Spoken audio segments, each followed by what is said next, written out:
The O'Reilly Factor's on tonight. These guys debate every night of their life. That's all they do is debate. They debate all over the place and nothing happens. But now Donald Trump is the big debate attraction. Does he have a strategy? Mr. Trump will be on The Factor tonight. If we alter our process and we are able to obtain intact fetal cadavers, then we can make it part of the budget. It's all just a matter of line items. A new undercover video shows a Planned Parenthood executive offering to sell intact dead baby bodies. How much more will the federal government allow? We'll have a special report tonight.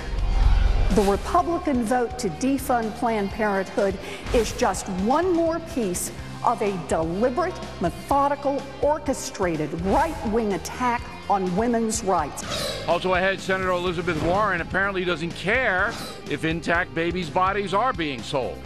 What does this say about her? Caution. You are about to enter the no-spin zone. The Factor begins right now.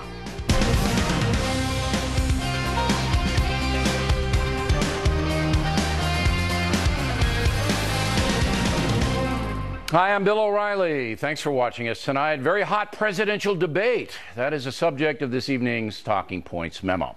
In just about 48 hours from now, 10 Republican contenders for president will debate each other in prime time from Cleveland, Ohio. But this debate has one very unusual component, a red-hot Donald Trump. Mr. Trump is averaging more than 23% support in the polls among Republicans.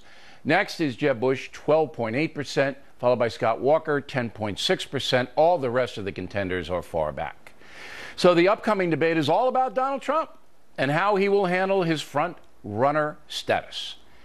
It is likely many will tune in simply to see the drama. Will Trump go after his competitors, or will he become a statesman, trying to demonstrate that he has the political finesse to run the country? Talking Points does not know how the debate will play out, which makes it exciting. Now, some of you have asked why I'm not one of the interrogators. The reason is my role is that of a watchdog. I watch all powerful people. I am now a debater on television rather than an inquisitor. That does not play in a debate format. There are simply too many people and too many questions to be asked.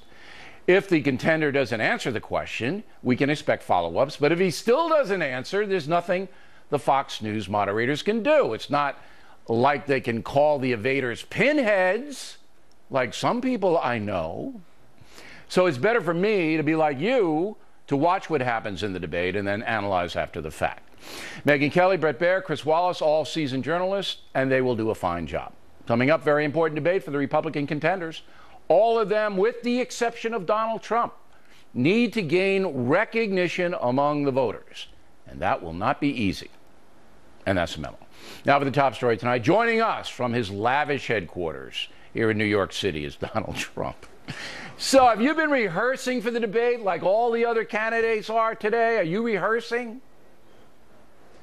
Well, not really, Bill. I don't know how you can rehearse for a debate. I watched Mitt Romney. He let us down last time he rehearsed, and in that third debate, it was really catastrophic. I don't know what happened to him, but I think you have to be yourself. You have to be who you are. I don't have any pollsters. I know the other folks have pollsters, and everything's got to be just perfect. The fact is, the pollsters oftentimes, they don't work. If they were any good, why aren't they running? So I really just want to be myself. I know the subject matter very well. I've been talking about it for a long time. I guess I've been talking about it for many years. Essentially, we're talking about politicians that are all talk, no action. They don't get it done. Our country's really going bad. We're going downhill fast, and we have to stop it. And I can stop it. I built great businesses, and I've had a great life. But I don't need to do this. But the Fox News people are going to ask you specific questions. Let me give you an example. Remember when you and I talked, and when you announced your candidacy, and I actually came over to your headquarters, and I was patted down by 15 security guys, and I had to take a test. It was like the Motor Vehicles Bureau. But then finally we spoke, and then I said to you, hey, the Mexicans aren't going to pay for the wall between Brownsville and San Diego. They're not going to do it. And then you said, yes, they are. And I said, no, they're not. So now you're going to expect questions like, okay, tell me, and this is from the Fox News guys and gal, how are you going to make the Mexicans pay? How? How are you going to do it? They're going to want you to be specific. So simple. Are you ready to do that? So simple. I'm totally ready to do that. You know, the Great Wall of China, built a long time ago, is 13,000 miles. I mean, you're talking about big stuff. We're talking about peanuts by comparison to that. Mexico will pay for the wall. I will make sure it gets done properly. But how is Mexico? What are you going to do to Nieto? What are you going to say to him? Hey, Bill, you have to pay for the wall to the tune of $2 billion? He's going to say, hey, Bill, forget it. Bill, they're making a fortune. Mexico is making a fortune in the United States. It's becoming the new China in terms of trade. They're killing us at the border. I have a lot of respect for Mexico. I have hundreds, actually thousands of Mexicans that have worked for me over the years, and now the fact is that Mexico, terrific people and really smart leadership, and they're killing our leadership because they're sharper, they're more cunning. All right, they you know said what that they're before, doing. but you're still not telling me how you're going to make Nieto pay for the wall. How? Bill, it's simple. They're taking in billions and billions of dollars. They're building the Ford company, Ford Motor Company. So you're going to stop all that trade with them? No, I'm going to say, Mexico, guess what? This is not going to continue. You're going to pay for the wall. And I've said they're going to pay for the wall, and they will pay for the wall. And, Bill, it's peanuts compared to the money we're talking about. They take in what they're doing to us in trade and at the border. All right, there is unbelievable. If you would repeal NAFTA by executive order as president, that would certainly hurt Mexico. So maybe you could do that. By the way, do you know why they built the Great Wall of China? Who they wanted to keep out? Lots of people that they didn't want. The Mongol horde. So that might come up tomorrow. And you credit me for giving you that answer if you use the Great Wall deal. Okay, good. I'll remember that. All right, now, I'll remember that. Now, you've been tough on Jeb Bush particularly. Tomorrow night, he's going to be next to you, I believe. He's going to stand next to you. Are you going to say, we don't need another Bush? What are you doing here? Get off the stage? You're going to do that? I don't know if I do that. I want to be right down the middle. I want to talk about policy. I want to talk about the wall. I want to talk about illegal immigration. I want to talk about bad trade deals. I may say that I can negotiate better than any of these folks. I did write The Art of the Deal. I built a phenomenal business, as you know. And, you know, I have certain abilities that they do not have. But I know do you plan on singling many out of the people, Bush or Walker or any of the others? Do you plan on singling them out?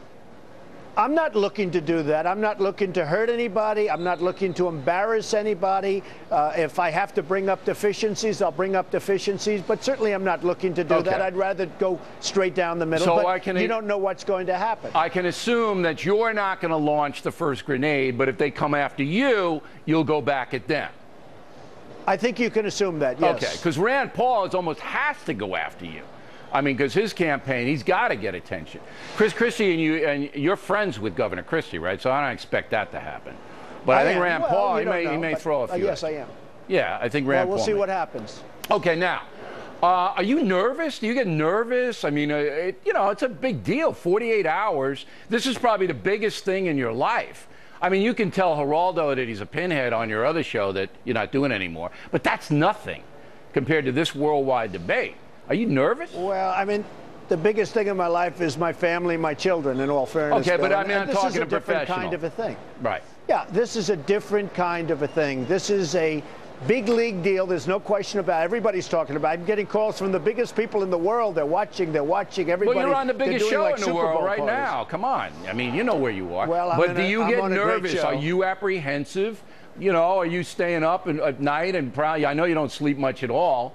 But are you a little apprehensive? I would think so. I mean, you don't know what's going to come at you. You don't know where these other people are going to come. You don't know whether or not the three folks that are asking the questions, I mean, they're going to try and trick you up, which is unfortunate because all of that has nothing to do with being a great president. But I'm doing it because it's something you have to do. And again, I've never debated. My whole life has been a debate, but I've never debated before. These politicians, all they do is debate. You're not going to have any trouble with that. You're a little quick. You'll have answers, and I know you will. But you know what? I think you're surprised at your poll numbers. I think you're surprised that you're the front runner right now, and all eyes are on you in this debate. I think that's taken you aback.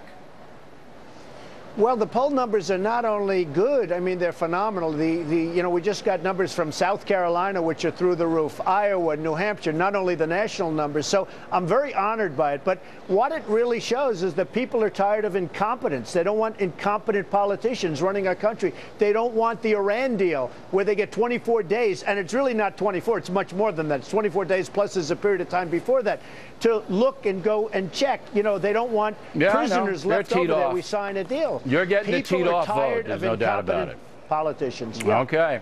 All right, we're going to be watching, and so, we wish all the candidates good luck.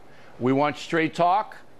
Obviously, you give straight talk, although I don't think you're going to be able to make Nieto pay for that wall. But you might be. Prove me wrong. Well, we'll see. I will prove you wrong. Right. You watch. I will prove you wrong. All right. Donald Trump, everybody, thanks for coming on tonight. Next on the Rundown, Karl Rove will analyze the Republican field and comment on my chat with Mr. Trump. Then more horrendous undercover video. This time, a Planned Parenthood executive offering to sell a dead unborn baby intact. Up ahead.